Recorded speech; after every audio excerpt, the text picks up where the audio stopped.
Hi, everybody. Here I am again. This has been a long series. This is the fifth and last video in this series of friendship, about friends and friendship. And I study things. I've been studying this for probably the last month or close to the month, at least 3 or 4 weeks. I've been studying this every time I do Bible study, and also looked up stuff about friends and stuff like that online. About different things, about what kind of types of friendships and what to do when friendships end and stuff like that. And so I've did all these videos because I'm the type person, when I got something to do, I want to get it done.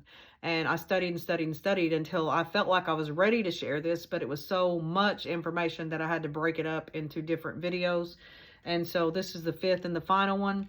We talked about what friendship was, and about acquaintances, and about casual friends, and different examples of these, and different scriptures about this stuff, and about friends that the Bible, shares with about friends.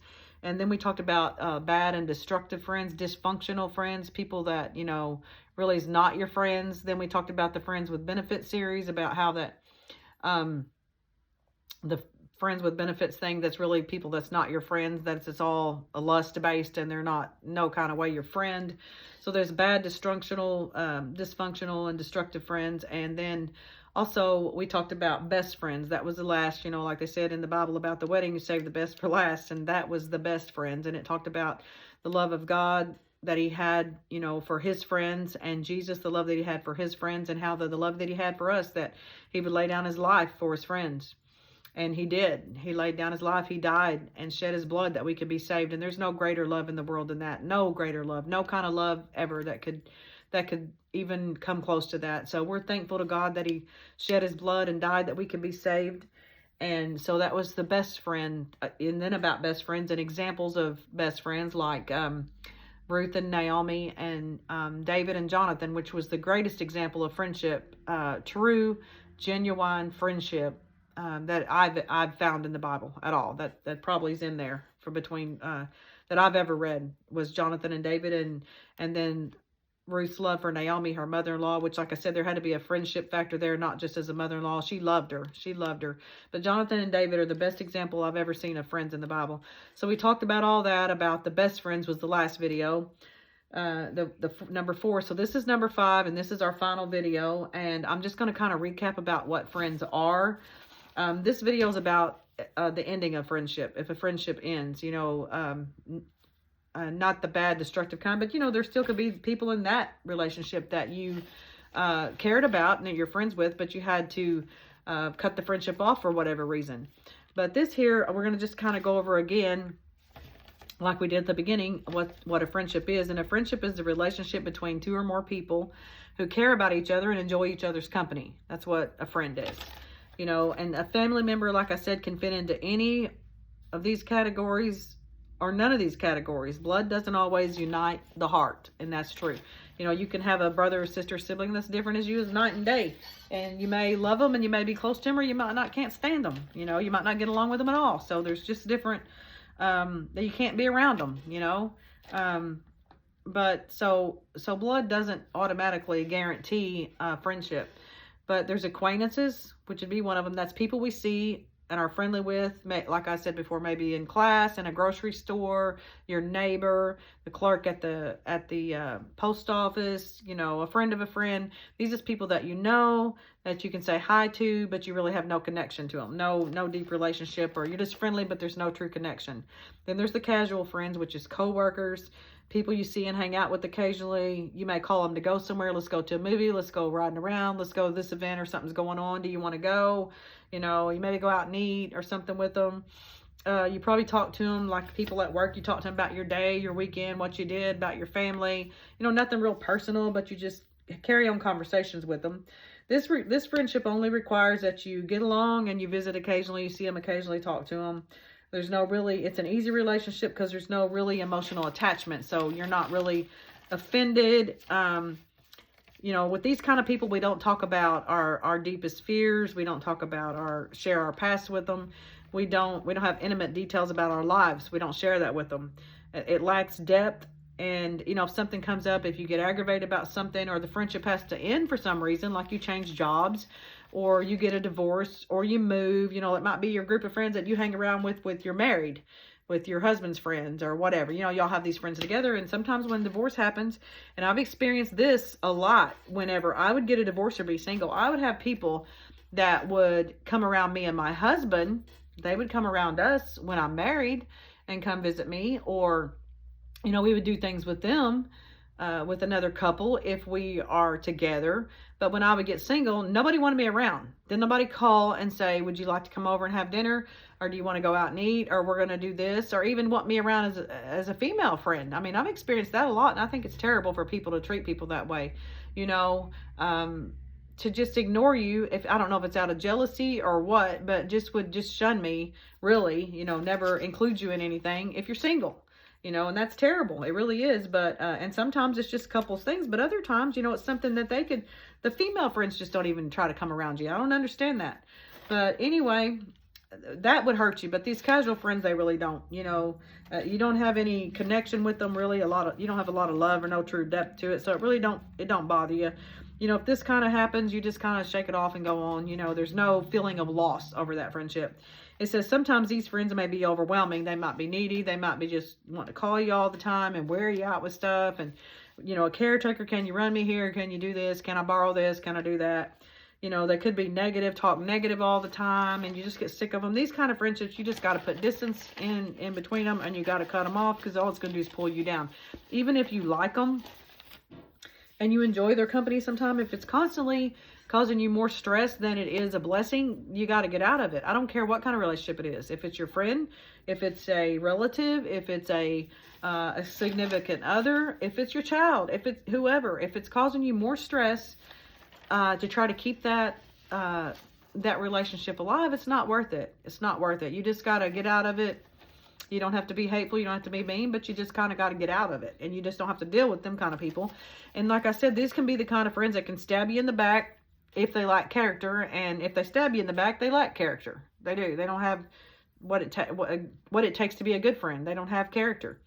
These casual friends, they can be fun sometimes, but you just always be diligent and discerning of character and what you say to them, as you would any other relationship.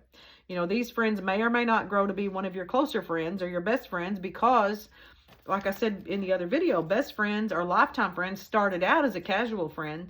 You know, we don't allow people in our heart and in our genuine, most personal space in our heart off the bat. You know, you just don't. It takes a lot of going through some things together and getting to know each other and understand each other, and some time. You know, you just don't jump in and be one of those lifelong best friends overnight. So you start out as a casual friend, and it may grow to be one of your closest friends or your best friends, and it may not. It may just go on. You know, just kind of blow off and go on. You don't even see them anymore. Okay, but best friends are lifetime friends. Now, this is the people that's closest to you and that you trust the most. And this is the most wanted and the least friends that you have. If you have one lifetime friend in your life, you know, you're blessed. I mean, if you have any, you're blessed. But, you know, sometimes people have 2 or 3. I have some close friends that I love, that I have closeness with in different kind of ways. But, you know, we still all share some values the same, and some character traits that's the same. If not, you're not going to have anything in common with the person to be their friend. I have some friends that I love, and like my brother's one of them. You know, like I said, he's never judged me. He's always there to listen to me. He's never judged me, not one time. He's understanding. I love my brother. But I've had children and siblings that I was very close to, that I consider best friends, and also some friends outside of my family that's been best friends and good friends for me for years that I love. These people have known you for a long time, just like I said, possibly a lifetime. It's not one that you haven't had the amount of time to establish a close relationship with, which I just said. They've been with you through the best of times and the worst of times, and you with them. They've saw you on the mountain and in the lowest valleys as you have them. This is a person or persons you can share your genuine and authentic self with. You can be yourself. You don't have to be fake with these people. You don't have to act like I feel good when I'm not. You don't have to try to be happy when you're not. You know, if they see you and you're sad that day, you don't have to try to entertain them and think, okay, well, I got to get up and be in good spirits and try to act like I'm fine when I'm not, because you can be your authentic and genuine self with them. You know, you don't have to try to impress them. They love you for who you are. They accept you for who you are. This is the one you call first when something good or bad happens in your life. You feel the need to talk to my friend. I need to talk to my friend. You know, something good, you're excited, you can't wait to share with them something good that's happened in your life. And if something bad's happened, you feel like, I got to talk to my friend. I need some stability here. I felt that way. I need some stability. I need some moral support. I need to talk to my friend. They know you better than anybody else in the world. They know you and you know them. You know them. They do not judge you and they accept you just as you are. I just said that. You'll accept reproof from them that you would never allow from somebody else. And you will reprove them that they wouldn't allow from anybody else. You can say things to them, you know, well, what about this or that? You know, you love them. Like the scripture I quoted where the Bible says, faithful are the wounds of a friend. You know, faithful, they love you. They're doing it. We're doing it because we love you, or they love you and they're doing it to you. They're telling you something. Like I said in other videos, I've had friends that told me, you know, I wish you would stop drinking, or please don't drink so much. When I was drinking and going through all this turmoil and this horrible relationship and getting into all kind of stuff and fighting, they said, please stop drinking, you know. And I love that friend, and she loved me enough to even bring it up to me, because other people, I probably would have gotten defensive on some things that people say to me, because I'd say, okay, you're trying to tell me this and you're doing that, because I felt like they're trying to be judgmental. But with her, I knew that she loved me. I knew she loved me. She's not trying to judge me or put me down or make me feel less than. She loves me, and she sees that this is something that's hurting my life, and she's trying to tell me, I wish you would stop, you know, because I love you. I don't want to see it destroy you. They help you to see the better part of yourself. They help you to see the good in you. They can empathize with you in your pain. They'll encourage you in your dreams. These are the people who are so rare in our lives and so essential for our best self. And like I said before, I feel like these friends are God-given. They're sent from God, these kind of friends. And it says you can go months or maybe even years without seeing this person, and it does not diminish the love or connection you have. You have a kindred spirit. Even though you may be as different as night and day, you still have some shared values and comparable characters. And that's what I just said earlier about you cannot see this person for. I have friends that I've not seen them. I have a friend in Illinois. I never hardly see her. You know, I talk to her occasionally, but I don't see her. We haven't been around each other in years, but I still know she loves me. I still know she's there. I got some friends like that I know even if I don't see them in a while, we pick right back up when we're together, and we still feel comfortable, and we still like, it's not strained or anything. It's not like these other ones that you say that, you know, you move or whatever happens and you just forget about them and go on. You know, this is still genuine friendship. And here's this quote. Well, the scripture said, and I talked about it earlier, how can two walk together except they be agreed?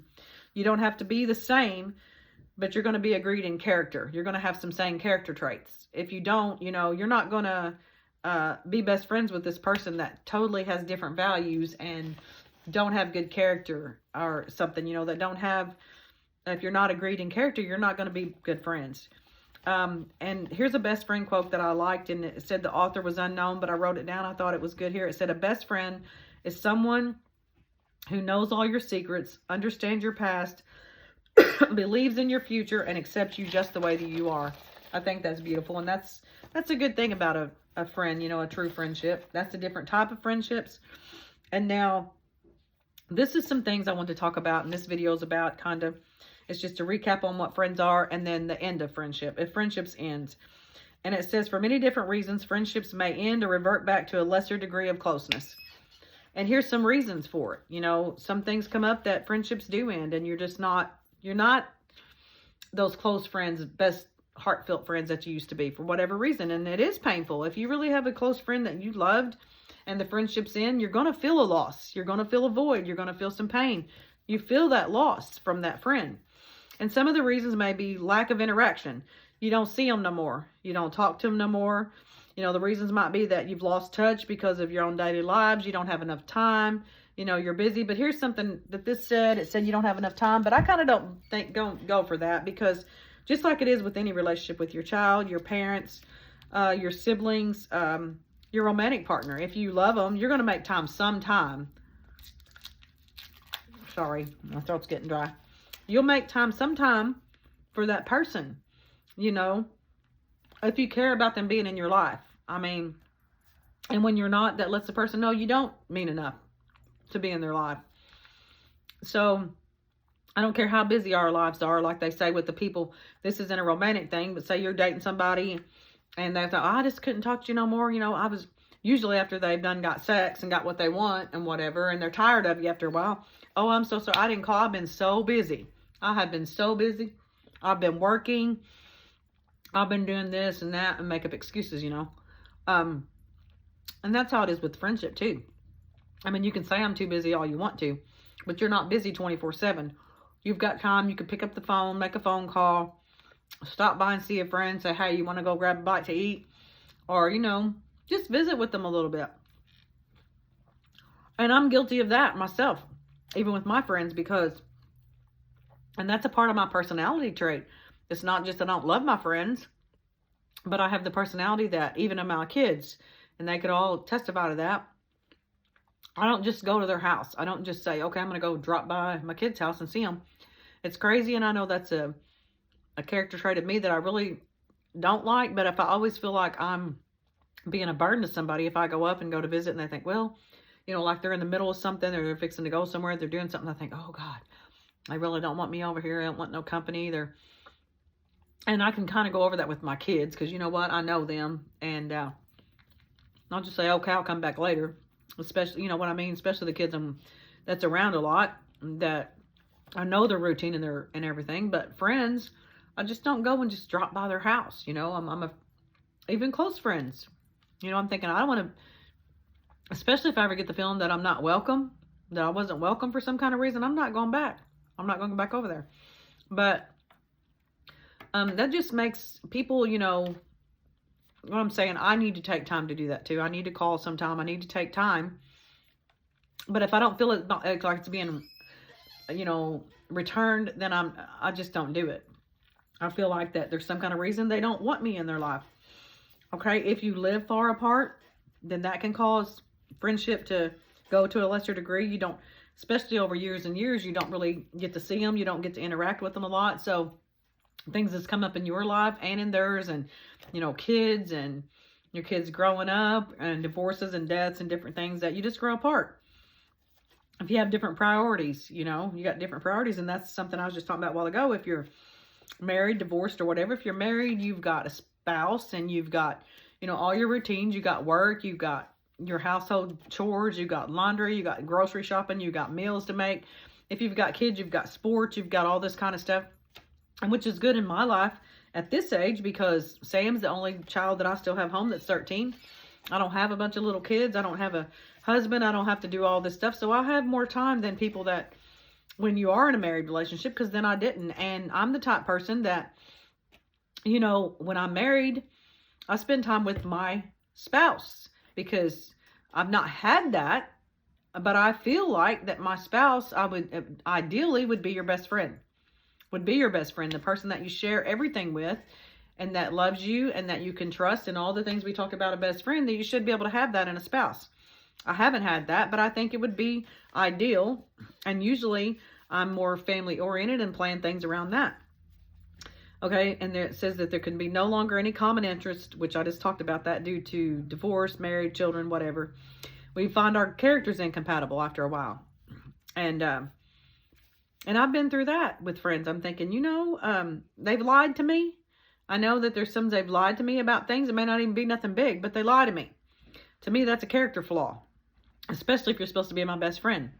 Why can't you tell me the truth? Why can't you be truthful, whatever it is, even if it hurts? Tell the truth.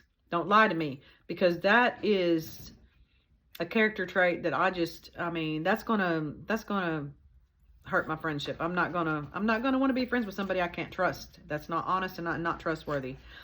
It's saying that some misunderstanding might have happened that you didn't ever get rectified. We just blow it off, you know, and we don't deal with it. So that's not a good thing.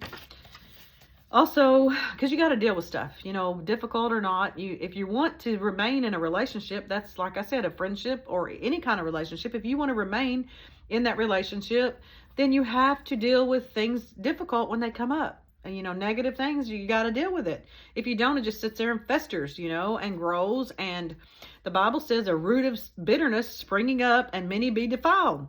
You get a root of bitterness in your heart, it springs up. And then, you're mad and they're mad, or everybody's kind of bitter and you don't really know why, because you didn't deal with anything in the first place. Also, something that can cause friendships to end is a romantic involvement.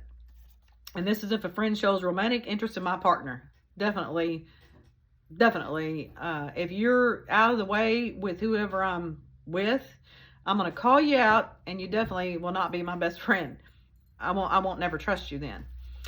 Friends that show romantic interest in me. Okay, that would be a friend that, I wouldn't be interested in a woman, but if I had a male friend, somebody that's a friend of the family or something like that, I've had people that I'd say, okay, and it really don't work. That's what I said earlier about these friends with benefits. It really ain't friends. It's not friends. One person is having more of an interest in the relationship, more of an interest in the other person than that one is. They're having like romantic thoughts and desires about that other person.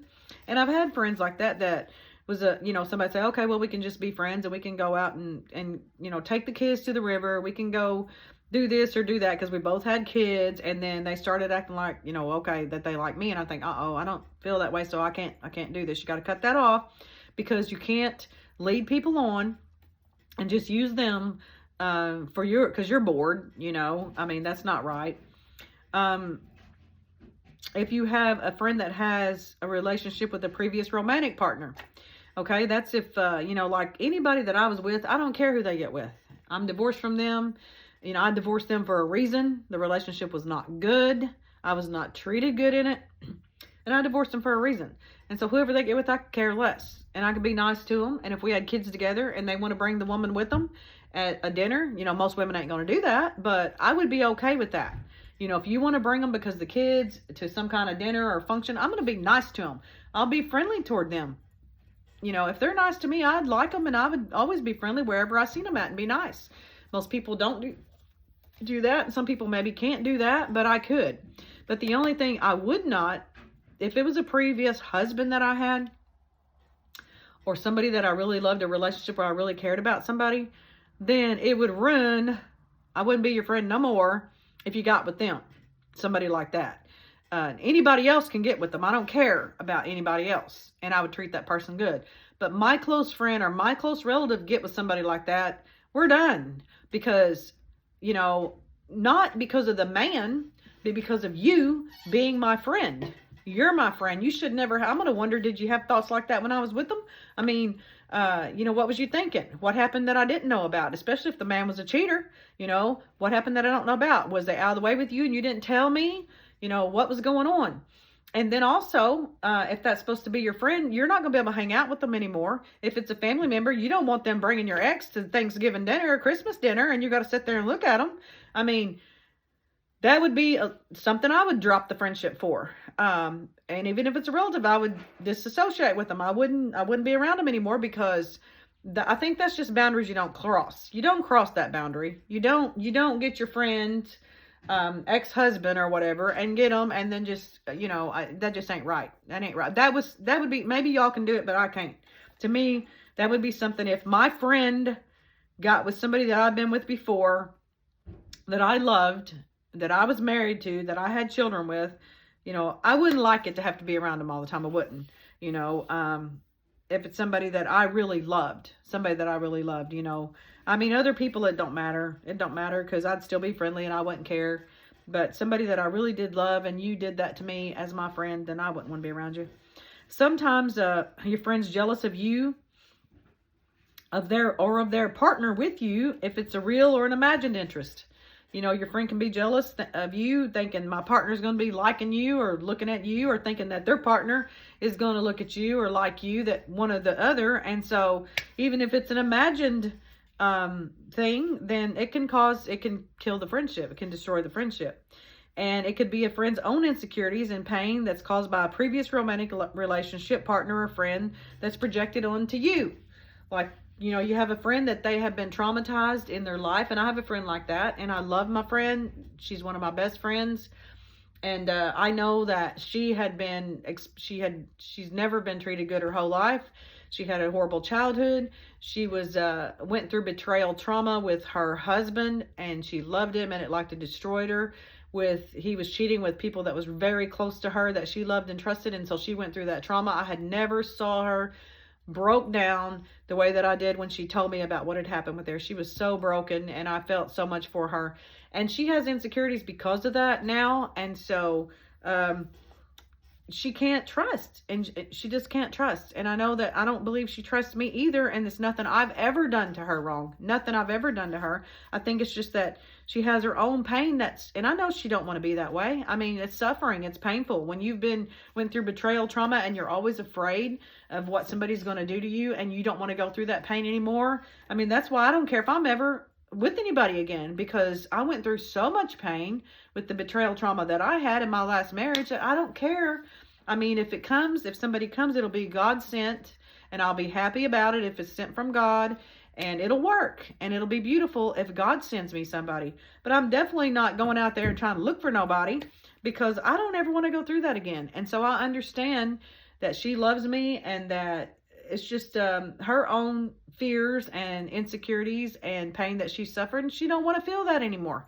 So, it's caused basically a breakup of our friendship, not in any bad feelings or anything, but I don't feel like we're friends. We're not close friends anymore. We've lost that. We don't have any interaction. We never talk. We never see each other. I can't remember the last time that we ever even really visited. I mean, just sit down and visited. That was just in a good, let's go out and eat, or let's do something. Let's cook dinner together and let's visit. I mean, it's been so long and so many years. I don't really feel like we're close friends anymore, but I understand why, but it still don't make it better for me. It don't make it better for me as being the friend of that person. I don't feel like it's being a friend to me, so I just got to let it go. And I talked about before the thing about friend of benefits. That ain't no friend anyway. And you just cut that stuff. You get some self-esteem about yourself, get to feeling better about yourself, realize what a piece of trash they are because they're just using you. They don't care about you. Get yourself out of that. Stand up for yourself. Hey, I deserve better than this. I want more than this. This is what I want. If you don't want that too, let's cut this off right here and don't call me no more. And I ain't going to call you no more. And let's go on and you go find the next friend with benefits. And I'm going to be here and wait on somebody that God might send to me that's going to treat me right. That's going to love me and respect my time and not just use me. So, you get tired of that, but that ain't no friend anyway, but you get tired of that. Okay, if your partner don't approve of them. Sometimes people break up friendships, and I don't think that's a good thing either, because if your partner don't approve of them, because unless it's just they're like a dysfunctional friend, you know what I mean? If they are wild and they're doing this and that and they're trying to get you to go do stuff or involve you in things that you shouldn't be in as a married person, then I can understand their partner not wanting them to be around you. But a lot of times, and I've experienced this, and me and my good friend I was talking about, both of our husbands were jealous of us, and he didn't like me, and my husband didn't like her, because we had that close connection of friendship that we didn't have that closeness with them. We couldn't be close to them because how they were, as far as the connection, the emotional connection. And we had that with each other. We had each other to talk to and to depend on, and knew that was going to be trustworthy and loyal to each other, and that we had each other for that. And they didn't like the other one. And I remember one time she helped me move because I had left my husband stuff he was doing, and I had left him and the kids were little, and she helped me move out. Me and her moved all the furniture out of the house, and we used his truck to move. He was asleep on the couch, passed out drunk, and we moved everything out of the house except the couch. He was on the couch. We took his truck and moved it while he's passed out. And then later on, I ended up going back home to him. She helped me move all the stuff back home. And then when we got in, he was hateful to her. He said something smart to her, and she left. It hurt her feelings, and she left. And I told him right then, I said, listen, she didn't do anything but be my friend and be there for me, to help me because I asked her to. And I said, if you want me to not pack this stuff right back up and leave, you better get out there right now and apologize to her, because I ain't having it. I thought she was just being my friend. You're not going to treat her bad, period.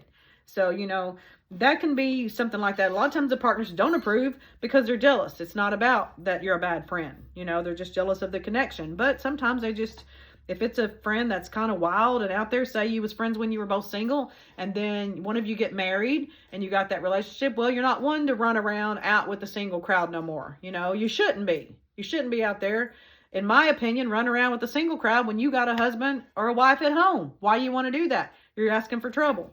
And they shouldn't ask you to. They really ain't your friend anyway, trying to get you to do that. Unless they're just jealous of your relationship and they're trying to ruin that. People do a lot of things through jealousy. It's a horrible thing. Okay, your friend may develop unhealthy or dangerous habits or activities that, you can't be a part of, like addictions, criminal activities. You have to sever those ties. And if they've got addictions that's destroying their life, addiction sometimes it changes people and it makes people do things that they would not normally do. They do things they would not normally do. And also, I've had people that I loved that had drug addictions, and I love them and I wanted to go see them and I still miss them and I still love them and I still pray for them. But I thought, they're involved in this whole activity that's against the law. I don't want to go over there. And what if they all come and got raided or arrested or whatever and I'm there? I don't want to get involved in it. I still loved them if they come and saw me. I love them and I'm happy to see them and I'm glad to see them, but I wouldn't go to their houses for that reason. Sometimes people, they get into all that kind of stuff and they get caught up in addictions and problems and, you still love them, and you pray for them because they may still be good to you. I have a brother, the one I said that's my close friend, and I'm not telling anything on him that I haven't asked him if I could talk about, but he has been into everything. He's been in and out of trouble. He's been in and out of jail since he was 14 in juvenile. He had some things happen to him, extremely traumatic.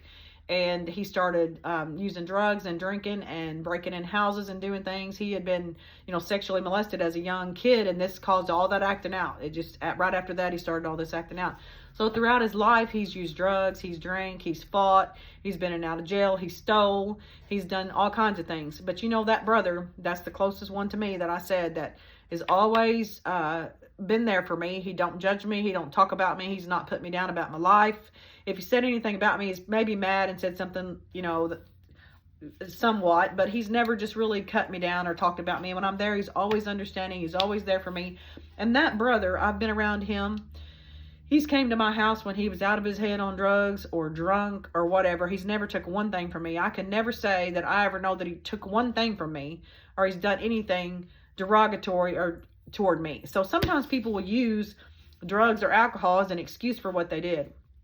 Well, I cheated on you because I'm sorry, I was drunk or I was high or whatever, make excuses for doing things because they were drunk or high. Well, my brother just knocked that out in my mind that he's been drunk and high and whatever, and he's never took one thing from me. He's never done anything bad to me. He'd steal from other people. He did. He did a lot of stuff. He did a lot of stuff and he was violent and everything, but he's never done one thing against me. He's been there to help me and try to have my back and love me and be there. He's been a true friend to me. And so people can't use that I was drunk or I was high to excuse doing me wrong. You made a decision to do that. You made a choice. Okay, there can be some selfishness in friendship. You have a friend that maybe don't respect or understand you. There's friends that only look out for their own interests. They want to be your friend if there's something that they want to do or that's going to benefit them or, something like that. Then if they're wanting to say, okay, I'm bored today and I'm going to see what you're doing, everybody does that sometime. What are you doing today?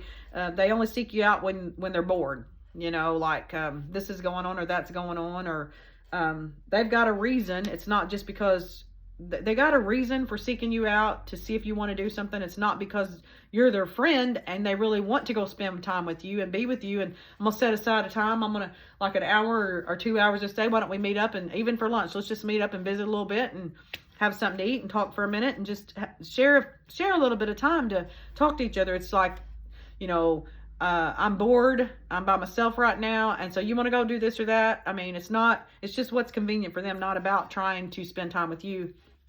Any quality time for you. Friends drop you when you or they get single. I done talked about that. I don't drop people just because I'm single or if I'm not single. If I'm married and I have a single friend come over and I'll ask them, you want to go out and eat with us? You want to go do this? If they're there, I'm going to include them.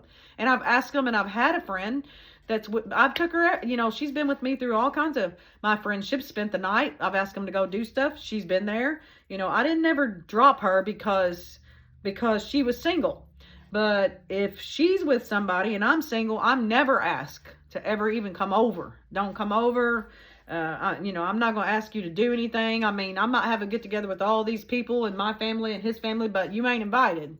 You know, you're not invited. So they just drop you for whatever reason. I don't know if it's jealousy. I think it's jealousy, really. You know, fear of something that's never happened. I've never done one thing to my friend. I've never done that to my friends. I've never messed with my friends' husbands or their boyfriends or anything like that. I don't do that. I don't do that. I'm not mess with them. I'm not going to do that. And if they try to say something to me, I'm going to tell on them. You know, I don't agree with that, and I would never do that to my friend. So I don't understand her insecurity with me in that way. But, you know, people just have their own. Like I said, people's been through a lot of stuff you don't even know about, but that's not my friend. You're not being my friend. When you treat me that way, when I didn't treat you that way, that's not being a friend, you know. If you have a friend that's degrading and critical of me in the presence of others, okay, that's somebody. I've had people do that at the restaurant. You know, they act like they're your friend and we're good friends and we visit and we have a good time and we talk, and I'll get to thinking, well, you know what? I'm really getting to be pretty close to this person. And then somebody will come in and this person will just kind of make remarks to you or try to degrade you. And I've had people to do that to me, that just try to, and they go, oh, I'm just kidding, or I'm just playing. When really they're trying to cut you down in front of people to make you look less than and them look better than, you know, like, and you catch that. I'm not stupid. I have intuition. I have a good sense of intuition, and I can pick up on people. That's something, that's a gift, I think. I think that's a gift from God. Women, they talk about women's intuition, and I think women are intuitive in a lot of ways. Some of them ain't, but God, I think God gave me the gift of intuition, and I can pick up on stuff in just a little bit that other people may not. And I have another friend, the friend in Illinois. She's that way. You can be around her. Somebody can be around her a little bit. She's going to pick up on their spirit right quick. And I think I can do that. And so, you know, that cuts me out right there. When I have a person that does that to me, like they're basically having a joke at your expense because other people's around and they're trying to impress somebody else, or they're trying to cut you down in some kind of way and lift themselves up, or just to be derogatory to you, or try to call you out in front of people, then that's not being a friend. That's not being a friend. That's not right. If they're going to do that, then don't talk to me tomorrow. You know what I mean? If there's a lack of trust, and we've talked about that, if you've got a lack of trust in your friendship, and sometimes it's because of something you've done to your friend, and sometimes it's just because your friend can't trust. They just can't trust. And some people just can't trust. You know, they may love you, but they just can't trust in their own. They can't trust anybody, which then you really can't have that close. You can't have that lifetime friendship with somebody that can't trust you and that you can't trust. If you can't trust them, they can't trust you. You cannot have that lifetime friendship. There's lack of honesty. And that's what I just said. A lack of honesty. If somebody's lying to me and they're going to be lying to me, you ain't going to be my friend. I mean, I'm not going to have somebody that's just lying to me. You know, tell me the truth, even if it hurts. And if I ask you something, I expect you to tell me the truth. You know, don't lie to me. Don't make up things or just lie to me about stuff. I mean, if you're doing that, you ain't going to be my friend. I mean, I value honesty highly on my friendship list. If you ain't honest, I don't want you for a friend. If a friend has betrayed your trust, okay, if they betrayed your trust, then you're not going to trust them. You're probably going to cut them off anyway. So that's kind of like that. If they're two-faced or indiscreet, and that's what I just talked about. If they're two-faced, okay, if they're talking to you about, they're supposed to be best friends or really good friends with these other friend group, and then they're getting with you and they're talking about this whole other friend group in a bad way and putting them down. And then, so you know, then they're doing that. They're over there talking about you like that. If they're doing that to them, what to say, the Bible says a double-minded man is unstable in all his ways. A double-minded man, a two-faced person, they're unstable. And so if they're doing that, then or indiscreet. If they're saying things, sometimes people just blurt out stuff. If you heard, you know, somebody just blurt something out about you that I don't think at that minute that they really wasn't thinking to say something bad about you. They just blurted something out and you think, oh my God, you know, why would you say that? I've had friends that done that to me that would say, tell something personal about my life. Now, I did wonder about the motives on that. People I dated before and stuff. I think, why would you do that? Why would you tell whoever you're dating that you're not even married to, they're not even a significant other to you? Why would you tell them something personal about my life? Why would you do that? I mean, that's being indiscreet.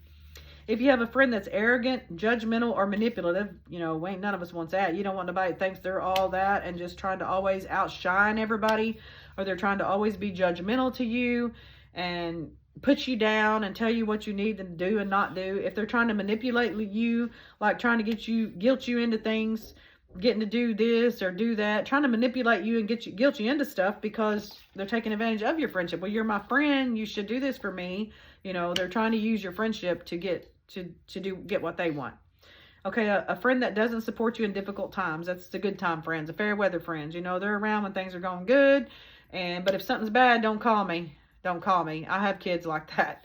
I have relatives like that. If everything's going good, I like to say hi, I like to talk to you. But if everything's not, don't call me. I don't have no support for you in difficult times. I got my own stuff to deal with. I can't deal with your problems. The friends that's uninteresting in maintaining a friendship. And that's what I talked about earlier. If you care about somebody, you're going to make an effort to try to maintain that relationship. And if you don't, then you ain't trying to be their friend anyway. Let them go. You got to let them go. Friends that take without giving. They're always on the handing out side of something, but they don't give you nothing back. Friends that's ungrateful. They're ungrateful. They seem unappreciative. They don't appreciate when you try to do something for them, or you try to be there for them, or you try to, they're just ungrateful. An ungrateful person. Somebody that seems happy, it calls them friends, but really these people ain't friends. Friends that seems happy when you fail or resent your successes. When you're doing something good. I mean, we're doing good and you're succeeding in something, they're jealous of it. They're jealous. And so they resent that. And when you fail, then they're happy about your failure. That ain't really no friend either. If you have an insecure friend, that's what I was just talking about earlier. You got an insecure friend, you can't have a friendship with them. You can be friendly toward them when you see them. You cannot have a friendship with them because it's never going to go good. You're never going to have that secure base that you need to carry out a friendship for a lifetime. You have a friend that has offensive behaviors. Okay, I've had that. I've had people that you're your friend, they're nice and you like them. And I can be friends with anybody. I can be friends with people that's way up here and people that's way down here. I don't judge people on what they have or don't have, but their character, is a different thing. And you might have somebody that's a super good person. They're good, they're kind, they'll do whatever for you. But they just didn't have no home training, basically. They'll do stuff and say things out loud and be just embarrassing when you're around them in crowds. It embarrasses you and you think, oh my God, I can't believe you just did that or said that. And they're good people. I mean, they got a good heart, but they just ain't had no home training. So, that's hard to, because they embarrass you. If you have a friend that's not reliable, you got a friend that say, I'm going to do this or I'm going to do that, and they're not there. They don't show up. They don't call you.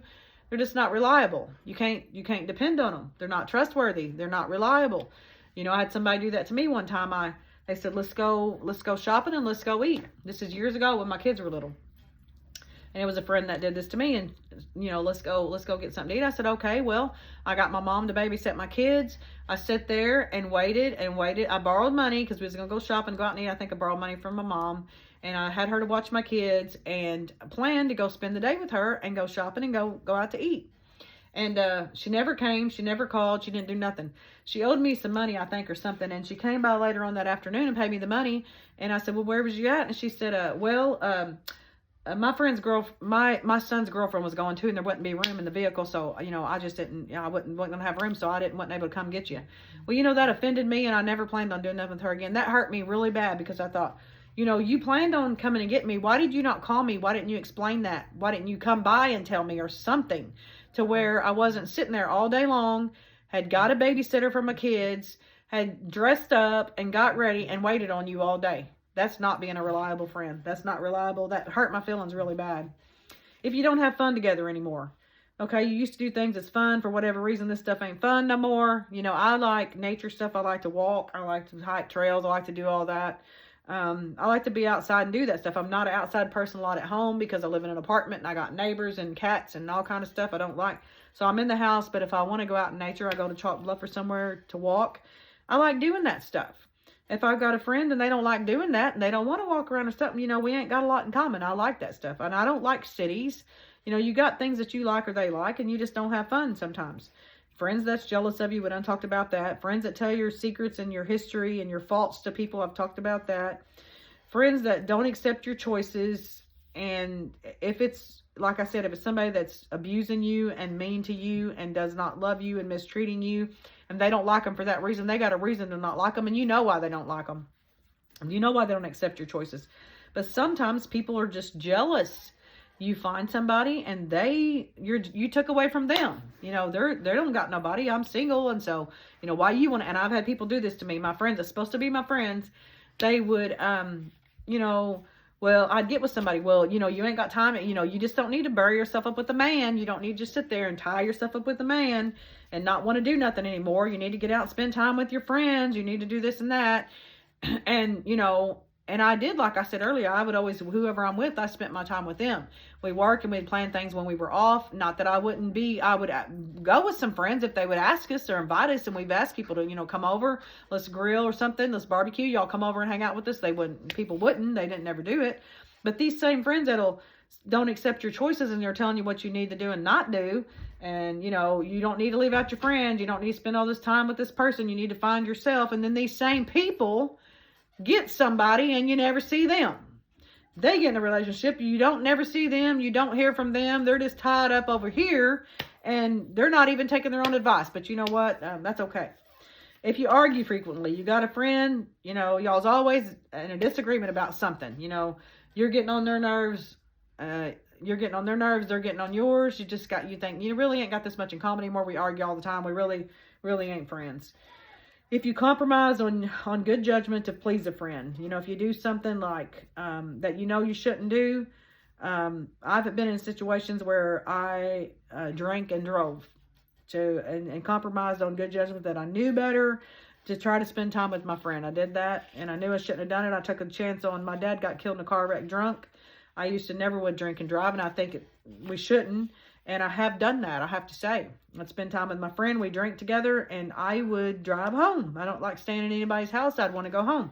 And so I thought, I shouldn't be doing this. I'm taking a chance on having a wreck. I could get me killed or hurt. I could get somebody else killed or hurt. I could get a DWI. I should not be doing this. And I've compromised that sometimes to be with somebody, even like a man, a boyfriend or something that I shouldn't have had, because they don't, people that I shouldn't have done it. I've compromised on things I knew better. And friends that take advantage of you. So this is just a lot of things that sometimes friendships end. They end. You know what? I mean, they do. For whatever reasons, and a lot of these reasons. And like I said, if it's a very close friend that you really love and you hold dear, you're still always going to love them. And that's what, to me, I feel like I've struggled in the past several years to maintain friendships for people that wasn't interested in maintaining a friendship with me. For some of these reasons, I know the person loves me, I know they love me, but they ain't interested in maintaining a friendship with me. And so, I'm done. I gave it up. And that's what you got to do. You got to just give it up. You love that person, you be good to that person. If it ends, it just ends for any of these reasons. If it was a good friend, these people, a lot of betray and all that kind of stuff, they ain't no friends anyway. Just cut them off. And people that did you wrong like that was your friend. First thing you can do is try to forgive them. You got to forgive them for your own peace of mind. And it's hard to forgive, because when people hurt you, it's hard to forgive them sometimes. You got to pray for forgiveness, because forgiveness don't mean that I'm letting you off the hook and I'll ever let you do this to me again and I'll ever trust you again, because I won't, But forgiving somebody is like, you owe me a debt and I want to see you pay me for that debt. You did this to me. I want something. I want you to admit you did wrong, and I want you to suffer for what you did. You owe me something for what it's releasing that, and just thinking, okay, I'm never going to understand. I ain't going to get nothing back out of this. I have to let this go. Let this go in my mind. Let go of it, because you got to forgive for your own peace of mind. If you're still letting that eat you up for days, weeks, months, years, if you're letting that eat you up inside about what this person did to you, then you're the one suffering. They're going on about their life. They probably don't even remember what they did. And if they did, they don't care. how they hurt you or what they did to you. You're living with it. You're still living. They are still having control over your life. They're still having control over your mind. They're still taking up space in your heart because you're allowing this person to do that. And, you know, and I have with my last husband and the betrayal trauma I went through with him and everything that he did to me. And I kept thinking, you know, you just need to, I wanted him to tell the truth. And I wanted him to say, he can't even ever say he's sorry. He's never admitted he did wrong. And he's never said, I'm sorry, even though I caught him repeatedly. And he knows I know, but he's never said he's sorry. And I kept thinking, you know, you just need it. God's going to get you for that, you know. And because I wanted him to pay for how he hurt me. But, you know, I finally had to let that go and think, God help me. Because I felt like I would forgive and I'd feel compassion. I think, okay, you know, he's just messed up himself. He didn't really mean to hurt me like this. You know, I just have to let this go. I'll never go back. I'll never have that trust. I'll never have them feelings again. I never will. But I thought, I have to let this go. And then other times something happened, I'd still be mad. I'd be mad again. I'm thinking, I really don't think I forgave. Because why am I still mad? So I really had to pray about that, and I feel like I have forgiven. I feel like I've let that go because it's not haunting me anymore about what he did to me and how he betrayed me and how he hurt me and other people that's done that. I've let it go. You know, I'm thinking I don't have time for that. When you feel like you can't forgive, you got to seek God. God, please help me to forgive. Forgive the way I'm supposed to. Forgive. Don't have hard feelings. Let this go. And that's what you got to do. If you've had a friendship that's ended for whatever reason, you've grown apart, whatever, the friendship end. You don't have to be in on bad terms. It's just kind of like, okay, you know, we ain't really friends. Let's quit calling ourselves friends because we're not really friends. You know, we can't even say we're associates because we never even see each other or talk to each other. You know, just let it go. Don't be bitter toward that person. Don't be hateful toward that person. Don't, you know, want to make them feel bad because they hurt you because, you know, maybe they're hurt too. You don't even know how they feel or what they think. But the point is, it's grown apart. You're grown apart. You've changed. Whatever reason that the friendship ended. If somebody betrayed you, they wasn't your friend anyway. But the other people you could have had a really close friend that's just kind of fell back to just a casual friend or an acquaintance because of the lack of interaction. If you have lack of interaction in any kind of relationship, it's going to end. But anyway, I hope these videos have been good and blessed any of y'all in any way and you learned anything. I hope you did. I hope you will subscribe to my channel on YouTube. It's Yvonda, Y-V-O-N-D-A, Goldsmith on YouTube. And I'm sure that you already know that if you're listening to this because it's going to be on YouTube. But anyway, I hope you guys will subscribe and like and share my videos. God bless you. Thank you for listening, and I hope you get something out of some of these videos. Have a good night. Bye-bye.